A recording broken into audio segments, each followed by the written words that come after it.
عليكم يا احلى متابعين، وياكم حسين من قناة المقنع.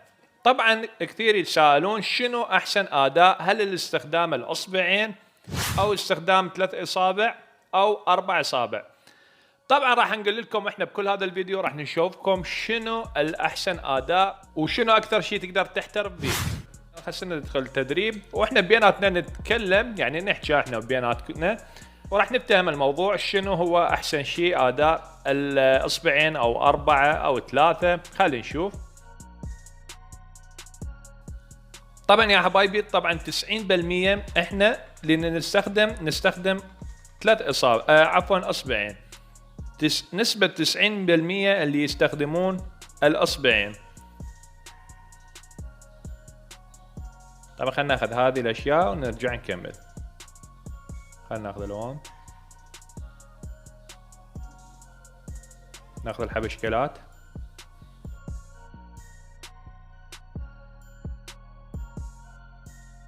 طبعا التحكم بالاصبعين اكثر اللواعيب اللي نستخدمها احنا باصبعين.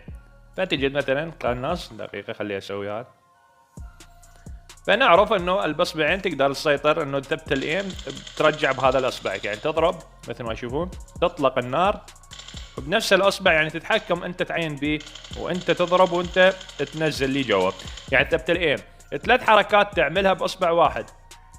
وهذا الشيء يعني يؤدي على صعوبه، يعني انت راح يعني 3 اشياء انت تتحكم بيها، هذا يعني راح يتواجه به صعوبه على هذا يا بعوفنا بحالنا رحمه والديك. فراح تواجه صعوبه لان التحكم باصبعين يعني مو كافي. شوف طبعا هسه عرفنا انه الاصبعين تحكمه جدا، يعني ما منطيك حريه بالتحكم، هاي تعين بيها وهذه تطلق وهذه تأيم، يعني 3 اشياء تسوي بالاصبعين، فهذا الشيء يعني جدا يتعبك. اما الاعدادات مال 3 اصابع خليني اشوفكم اياها بالبدايه. انا مسويها طبعا مسويها على شكلين، على شكل 3 اصابع وشكل اصبعين. طبعا هي هاي يعني مثل ما تشوفون حاط الاطلاقات، حاط اطلاقات هنا أنا مال 3 اصابع ومخلي مال اصبعين، يعني انت تتحكم باصبعين فتنسى، فمخلي لك اياه تقدر ترجع على اصبعين. مو انت اول شيء يحتاج لك تدريب.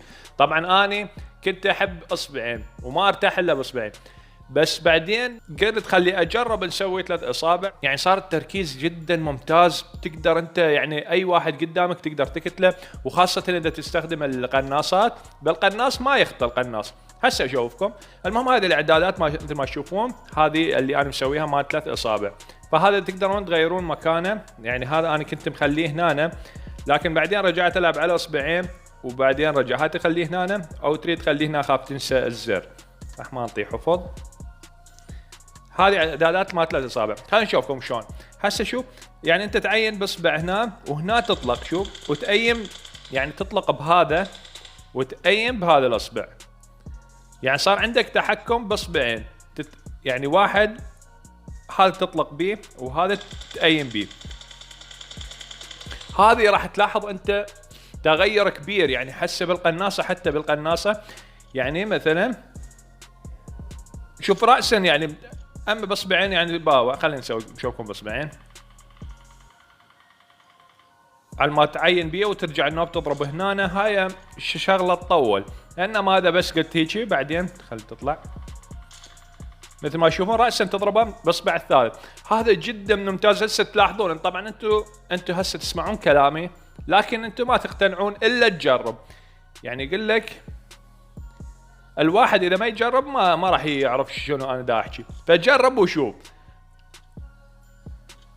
جرب وشوف خاصة بالقناصات. انا متأكد راح يفيدك كلش، يعني خاصة 3 اصابع. هاي دست بالغلط.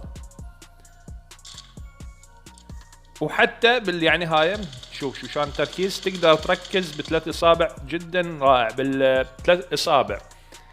اما يا حبايبي الاعدادات مال 4 اصابع خلينا نشوفكم اياها. طبعا انا مسويها. وين الاعدادات مال 4 اصابع؟ مثل ما دا تشوفون مسوي الاعدادات مال 4 اصابع.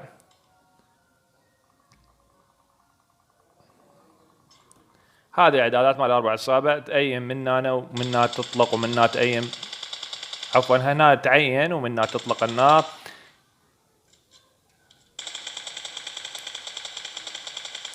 فهنا أنا ما أنصحك تسوي 4 أصابع. إذا كنت جوال موبايل لا تسوي 4 أصابع، إلا إذا كان عندك ايباد.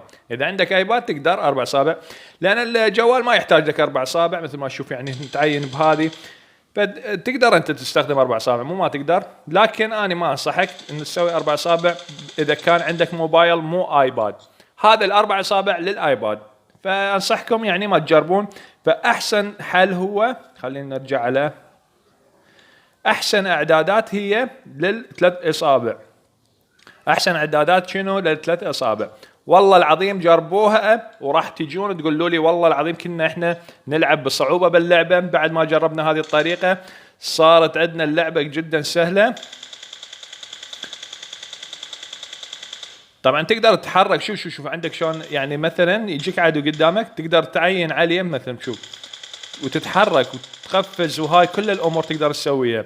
يعني حتى صعبه انه يقدر يضربك. هسه انا اذا كل مره من يجون يعني اعداء 2 شو اسوي؟ انا اظل اتحرك هيك وهيك واتشطط وما شنو، والله العظيم اقتلهم اثنيناتهم هم ما يقدرون يقتلوني. لكن اذا باصبع واحد راح تضرب انت هيك ما تقدر يعني ما تركز، يعني تقوم ما تعرف شو تسوي، تيم ما ادري شو تسوي، اصبعين هاي يعني كلها تتحرك بيها، هاي صعبه كلش. اما 3 أصابع يعني جدا مرتاح. طبعا ما ادري طولتكم يا الفيديو يعني حكيت كثير اعتقد يعني، بس اجي اقول لكم الاداء الاكثر شيء. فانت يا حبيبي اذا تريد تتعلم على 3 أصابع تعال على هذا التدريب، ادخل كل يوم تدرب، انت راح تحترف بال3 أصابع بكل سهوله، وراح تجي انت راح يعني اذا راح تتميز على اصدقائك بهذا ب3 أصابع. هو هسه شوف وتعلم مال الضربه واحده. الضربه واحده كيف يعني، مو شو اسمه، مو تدوس هيك انقرها نقره واحده، يعني شلون شوف انا دا اضرب هيك يعني نقره هيك يعني نقره.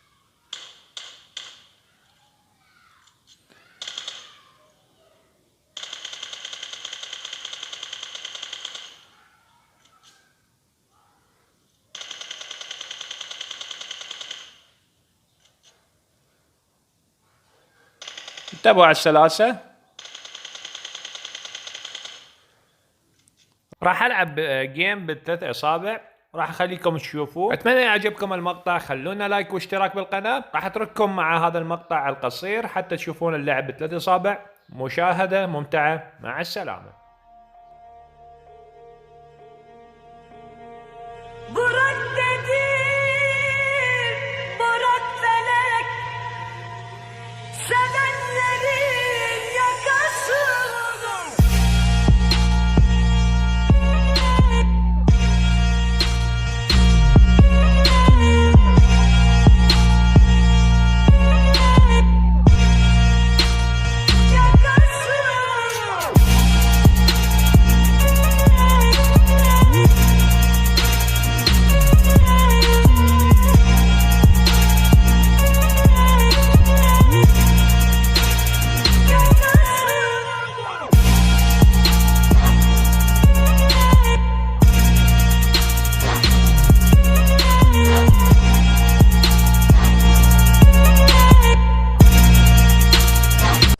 كده ميت وكده ميت.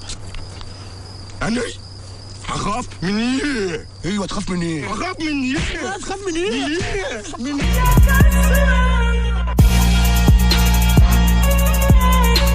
سربرايز ماذر فاكر. هاي الضعفاء بالبكسات صارت.